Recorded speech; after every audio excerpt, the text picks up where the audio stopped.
Hello everyone, today I'm going to be doing a very short video on the 3 so-called health foods that you should be avoiding. 3 so-called health foods that you should avoid.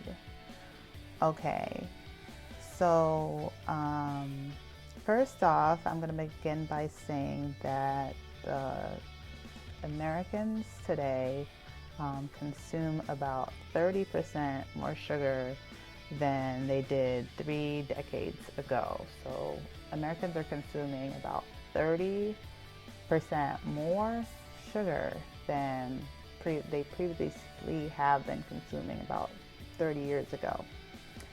So the first food that is considered that, everyone tells you, eat more of this, it's healthy, it has probiotics in there, is believe it or not, yogurt, okay? I have been eating yogurt for a while myself, before this, and now that I think about it, yogurt is chock full of sugar, okay? Sugar, and you want to try to avoid sugar. I did not know this, but typically yogurt has a lot of sugar in it. There are some yogurts that that we have in the United States that are banned in other countries because it has such a high amount of sugar in it, and we as Americans consume them. They're banned in other countries, not everywhere else, but in other countries. And also, dairy is something that about 75% of people are lactose intolerant. And I can't speak. Lactose intolerant. Okay, dairy causes digestive problems. I know everyone's always telling us consume dairy. Dairy's good. Probiotics and yogurt.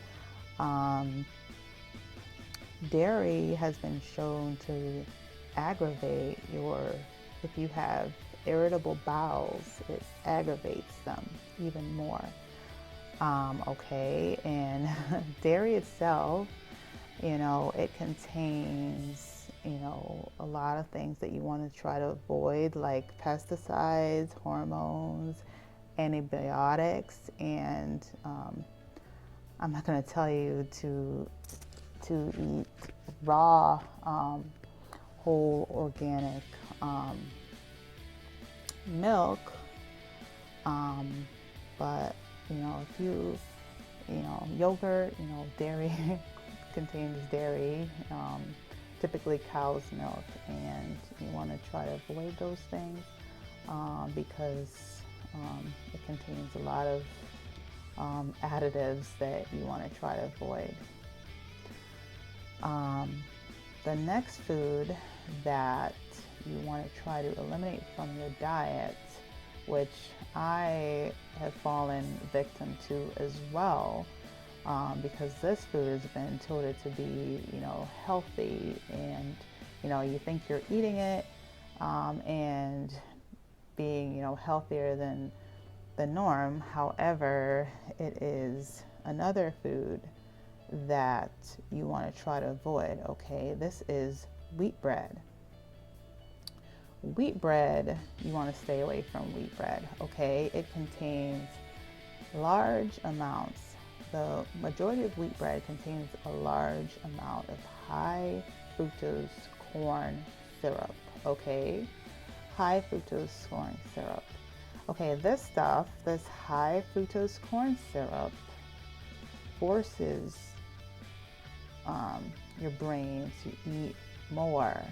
This is because this is one of those foreign matters that your body doesn't recognize as food. So because your body doesn't think it's food, it tells you you need to eat food. So it tells your body eat more, because it is foreign to the body. Another thing is this high fructose corn syrup, this sugar is 8 times more addictive than cocaine or heroin, okay? So this thing is foreign to your body, and so you want to try to avoid anything that has high fructose corn syrup in it, which, believe it or not, wheat bread typically has this in there. So it's been touted to be something that is healthy that you probably should avoid, okay? I'm not telling you to go out there and eat a lot of like potato bread, but you want to try to look at what you're eating. You want to make sure that it does not have this high fructose corn syrup in there. Just take a look at what you're eating. You know, look at the wheat bread. Make sure it doesn't contain these things, which I've seen that a majority of them do. The next thing I'm going to consider a health food that you probably should avoid in your diet is, believe it or not, the cereal bar. Okay, the cereal bar. And this is something else I used to eat a lot of, these protein bars. And it's so funny, must have been a couple months ago now,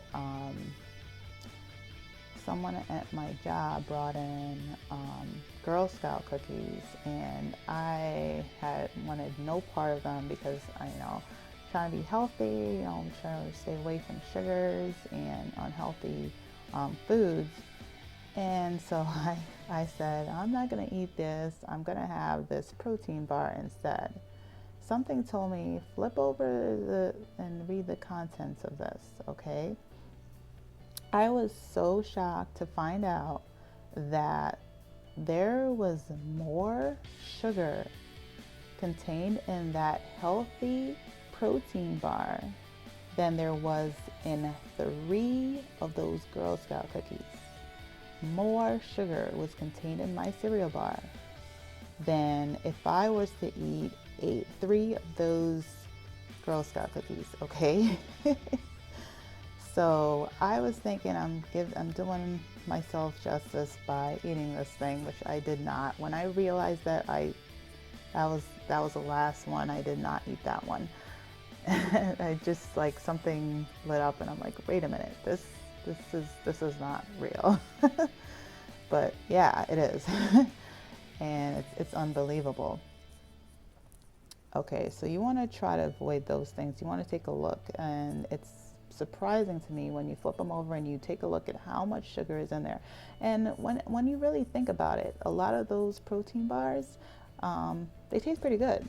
And a lot of things that taste that good are really not that good for you. And they can say, especially, I don't know if you've had any of the Special K cereal bars, those are loaded with sugar. So you might as well be eating a candy bar or cookies or something like that. I'm not telling you should eat the cookie instead of the cereal bar, but might as well. Don't get me wrong, the protein bar does contain a lot of beneficial things, but you want to try to avoid, if it has a lot of sugar in there. Because believe it or not, the more sugar you eat, the more your body will begin craving it. And then you get things, bacteria, okay, your body has good bacteria, and you want to keep your good bacteria in balance. If you consume a lot of sugar, you can get a overgrowth of something called a yeast. It's called Candida. You want to try to avoid this if you can. So you try to avoid this by not consuming too much sugar and breads, because a lot of carbs break down into sugar. So Candida is a overgrowth of yeast, and you will know if you have a Candida overgrowth, because you will experience, you'll start feeling like really exhausted. You have like a even more craving for sweets. You'll start craving sweets like crazy, because those yeasts, they take over your brain. It's like they tell you what they want to eat. They say sweets, sweets, sweets, okay? And all of a sudden you'll get like these little brain fog moments where you're not really able to think clearly. Another symptom is sometimes you'll have like experience bad breath, like a white coating on your tongue, loss of your sex drive, joint pain. Some people experience joint pain. You have like chronic like sinus infections and just like bouts of like allergy issues. This could be a sign that you have Candida. You can get like digestive problems. All of a sudden you'll start like getting like all like really gassy and bloated. This is another symptom. And weakened immune system. And another one is you'll all of a sudden start getting a lot of UTIs, urinary tract infections. That can be a sign that you have a Candida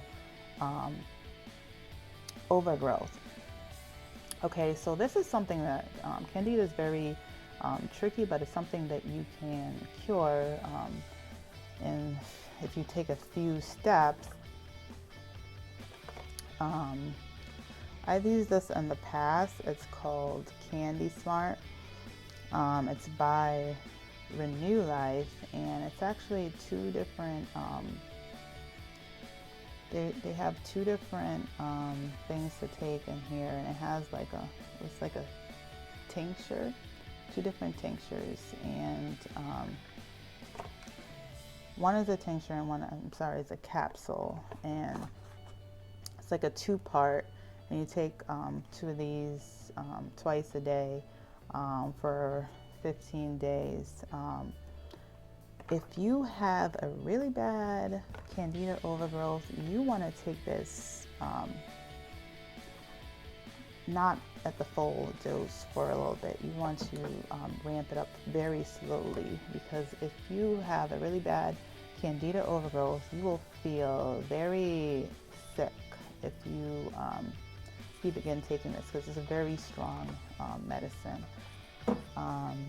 And if you have these symptoms and you feel that you do have Candida, you may want to consult a physician before you begin to self-treat. Another thing that's good for Candida is if you take this is the silver colloid silver. This is the one that I take daily. I usually take this daily because it's very beneficial. And I also take the wormwood complex. This is pretty good too for getting rid of Candida. I also take a probiotic, and in general, even if you don't have Candida, you want to take a probiotic as well as a digestive enzyme. Okay, the foods nowadays, they have so many additives. Even if you try to, there's so many foods with GMO, genetically modified, genetically altered foods. There's so many foods that have like ingredients in there that are just additives and that are foreign to your body, that it becomes very difficult for your body to digest them. So it needs help. Needs help more so than it has in the past, because these foods nowadays, they're different, So you want to make sure that you take a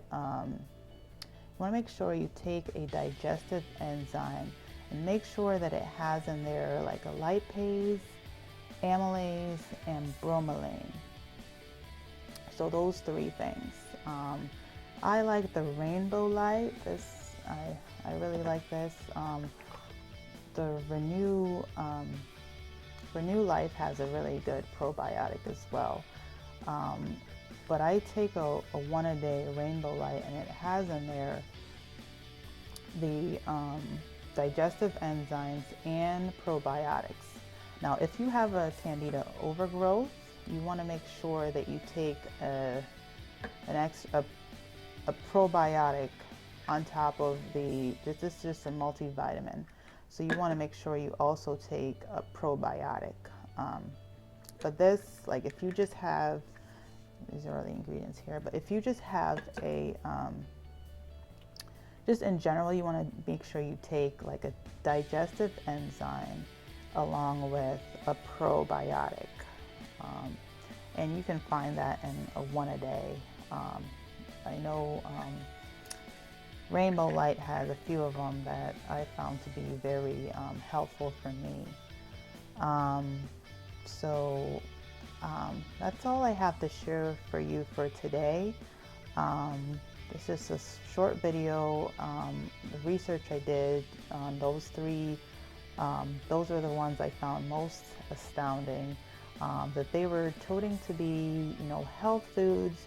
And I've been deceived in the past about these foods, and I used to eat them and believing that I was doing something beneficial for my body.